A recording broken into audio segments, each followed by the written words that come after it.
अब देश हित में आपको आज की एक और बड़ी खबर बताते हैं। आप ये समझ लीजिए कि चीन पाकिस्तान के खिलाफ ये एक शुभ मंगल समाचार है। जी हां, रफाल के बाद हिंदुस्तान को अमेरिका से नए लड़ाकू विमान मिल सकते हैं। ये खबर भारत अमेरिका सैन्य रिश्तों की नई ऊंचाई देने वाली खबर है और भारत के दुश्मनों की टेंशन बढ़ाने वाली खबर है।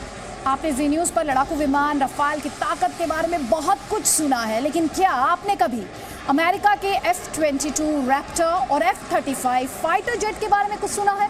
ये अमेरिका में बने 5वीं पीढ़ी के आधुनिक फाइटर जेट्स हैं और आने वाले दिनों में अमेरिका इनकी डील भारत के साथ कर सकता है। अब समझे क्यों टेंशन में।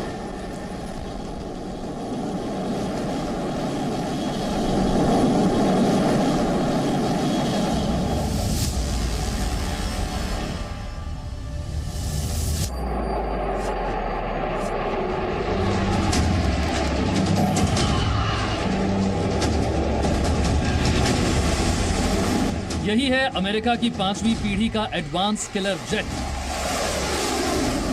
दुनिया का सबसे दमदार और आधुनिक फाइटर विमान, आसमान में जिसका निशाना सबसे अचूक है। नाम है F-22 रैप्टर। और अब आपको कराते हैं एक और लड़ाकू विमान के दिव्य दर्शन। अमेरिका के एडवांस लड़ाकू विमानों की श्रृंखला में ये भी सुपर है, कई आधुनिक हथियारों और टेक्नोलॉजी से लैस है।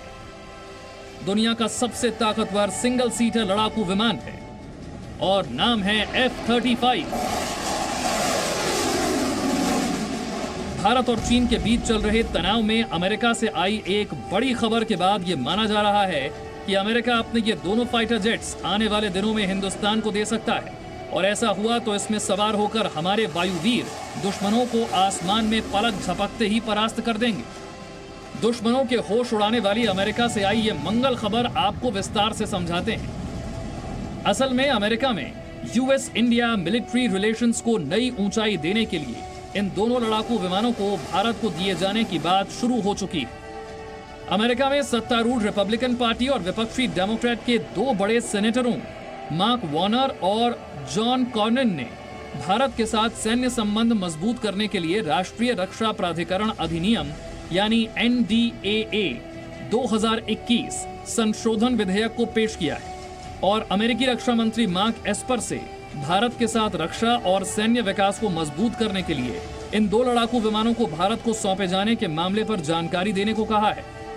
इसके अलावा एस्पर से यह भी पूछा है कि वो आकलन करके बताएं कि रक्षा और महत्वपूर्ण प्रौद्योगिकियों पर अमेरिका और भारत क्या निजी क्षेत्र के सहयोग के लिए Israel US binational industrial research development foundation model बन सकता है। ये बहुत अच्छी बात है कि यूएस कांग्रेस में ये अमेंडमेंट बिल आया है कि हिंदुस्तान के साथ अमेरिका की अच्छा रिलेशनशिप हो और जब भी सहाय देना है हिंदुस्तान को दो और R&D में भी जितने भी चाहिए उतना हाथ बढ़ाओ। यह बिल पास होने के बाद अमेरिकी रक्षा मंत्री एस्पर को इस मुद्दे पर 180 दिनों में अपना जवाब देना होगा और बहुत मुमकिन है कि अगर जवाब भारत के पक्ष में आया तो अमेरिका अपनी 5वीं पीढ़ी के सबसे एडवांस फाइटर जेट्स F-22 और F-35 के लिए भारत से बिग डील करेगा। और तब हमारी वायुसेना की महाशक्ति देखकर चीन और पाकिस्तान भी कांप उठेंगे। ब्यूरो रिपोर्ट, जी मीडिया।